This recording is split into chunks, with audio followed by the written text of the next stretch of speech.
Yeah, Ralph Isernia here. Happy to be on.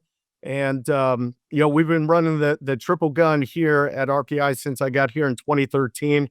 Prior to that, I was at Bucknell in '04, where we ran the flex bone. And now after Bucknell, I went to University of Charleston and ran the offense and the program there with Tony DeMeo. So he's a guy I know, Rick, that you've had on a number of times, and this is a version of his triple gun offense. There are a lot of things that have stayed the same. I think it stands the test of time, and the type of guys that we get at RPI, obviously they're engineers. They're extremely academic focused. High IQ guys. Sometimes maybe not the best athletes across the board, but guys that work extremely hard. They're very coachable, and they're guys that really love the game of football. So we thought this was the perfect match with these type of kids, and we've taken it to a couple of different levels with running no huddle, with getting tempo, and then adding some auxiliary plays off of it that complement the triple gun. So what we'll do is we'll get right into it here and talk a little bit about why the gun triple. Obviously, just like with the flex bone, we have three potential ball carriers in our offense. We also incorporate our wide receivers into the ball handling as well in the run game, not just in the passing game. It kind of keeps them focused and really adds another dimension. So it's hard to stop with good execution, almost impossible to defend with great execution. Having great execution comes from preparation, repetition. So those are two most controllable forces that we can have is preparing and just repping the heck out of it. So you don't need a dominant offensive line, but athletic ones make it better.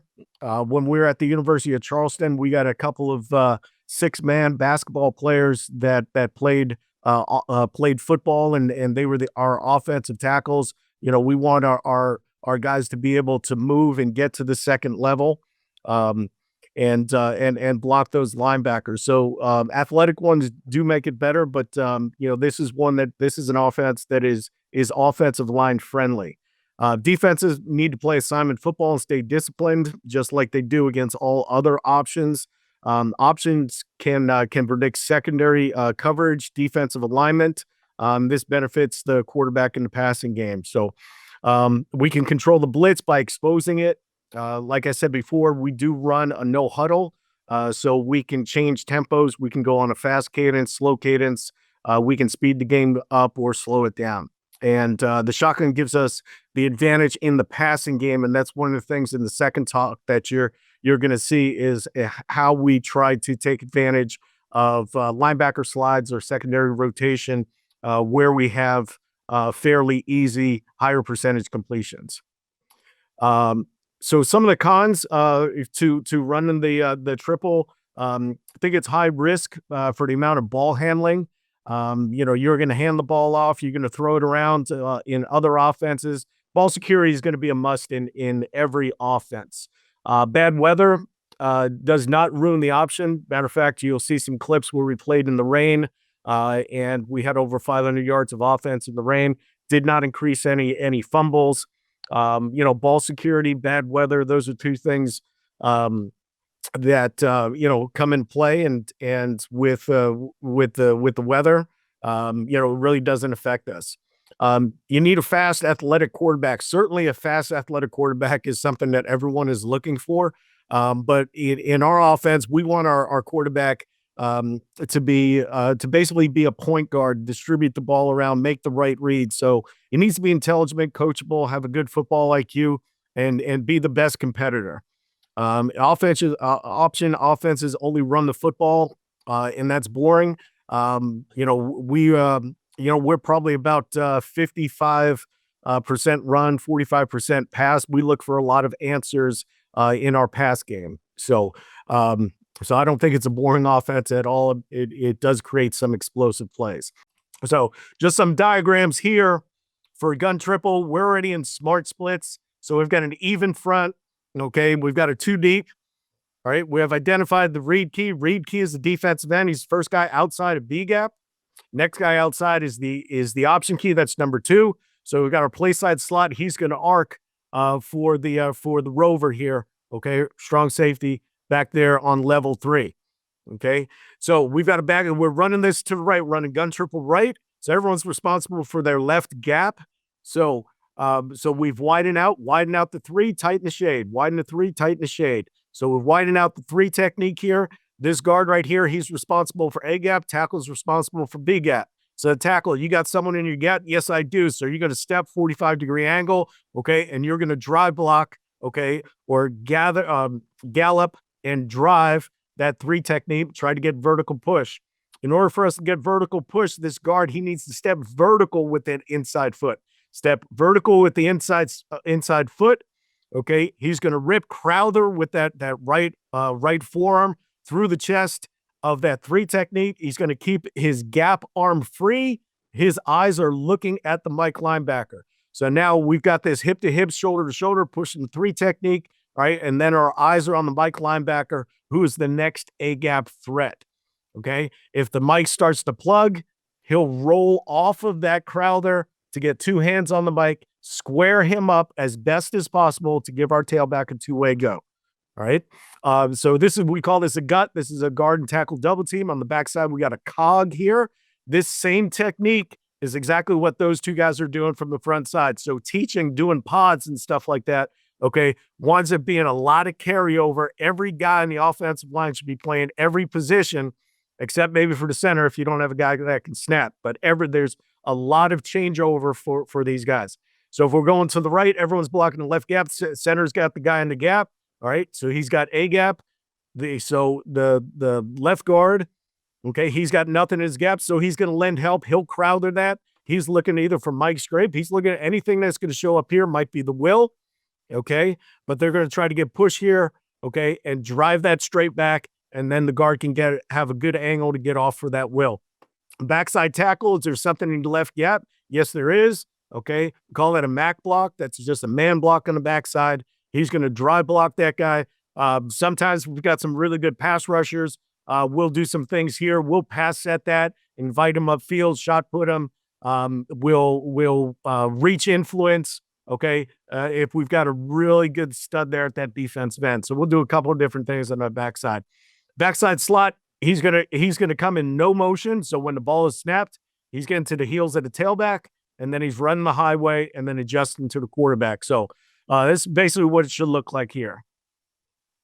All right. Tailbacks hit him right down in A gap. If that A gap closes down from the right side, he'll slide and glide to the right. Okay. A gap is open. Guard's coming off for the Mike. Then he's reading the second level block on the Mike. Nose comes over the top. Tailback now slides and glides. He goes backside on that. Okay. So yeah, we've got basically three different places where we can hit that against that defense. Okay, against a 2 deep, and now we're going to run this to the left. All right, we're running to the left, so we've got triple option left. Everyone's responsible for right gap. We've got a read key, who's the defensive end. First guy outside of B gap, next guy outside is the will, so that's our option key. All right, this left slot, the L, he's going to be arcing right up there to the free safety. Left tackle, nothing in my gap. I'm going to veer right down to the Mike. Okay, love this right here. Great look to get to that Mike linebacker, right? So he's going to veer to the Mike, so he calls a Vic. He's got a Vic. All right, we have that cog block here, all right? So he's got right gap, guard's got right gap, center's on Crowther, okay? He's looking either for Mike in the back door here. If Mike stays front side, then his eyes are going all over to Sam. They can stay on that double team for a long time for that Sam to get into the picture. On the backside, anything in the right gap? Yes. Something's in my right gap. I'm going to block that. So that's a Mac block for the guard, Mac block for the tackle right there. So we've got a Vic, we've got a cog, we got a Mac. All right. So we do like running it to the veer side where that tackle's got a clean shot on the Mike, puts a lot of pressure on that defensive end to close down that huge hole that's right there. If he sits, we've got a big play. All right, here we go. We got all in the middle of the field. All right, we're in our gun set right here. All right. We've got a defense. Looks like they're going to be an even defense, too high safety look. And we're running triple left. So we got no motion. So we got read key 1 here. We've got 2 here. All right. We got 3 safety right back deep. Okay. So we don't have to come in motion. Defense is static. They've got to adjust to the play on the fly. All right. We'll take a look from the tight here. Okay. So you take a look at it. Here's our smart splits. We widen the 3, we tighten the shade. Giant guy right here. He almost looks like a 0, but he is a shade right here. So we've got our read key. You can barely see the option key right out there. Okay. So we're going to get a veer here for the play side linebacker.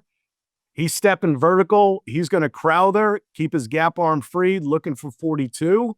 Okay. He's going to devote 2 hands to that guy. And then we're man blocked on the backside. Mac on the backside. So we got Vic, Cog, and Mac right here.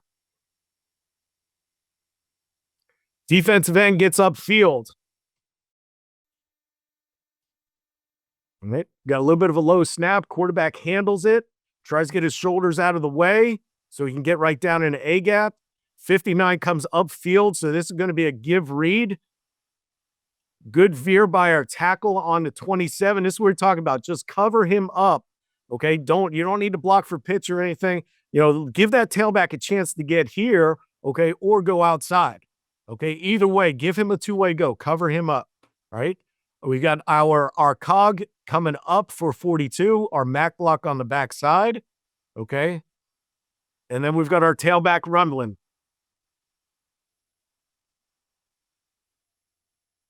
Okay. So again, we talked about different formations. So we call this ends. So we take both split ends, we put them to the same side.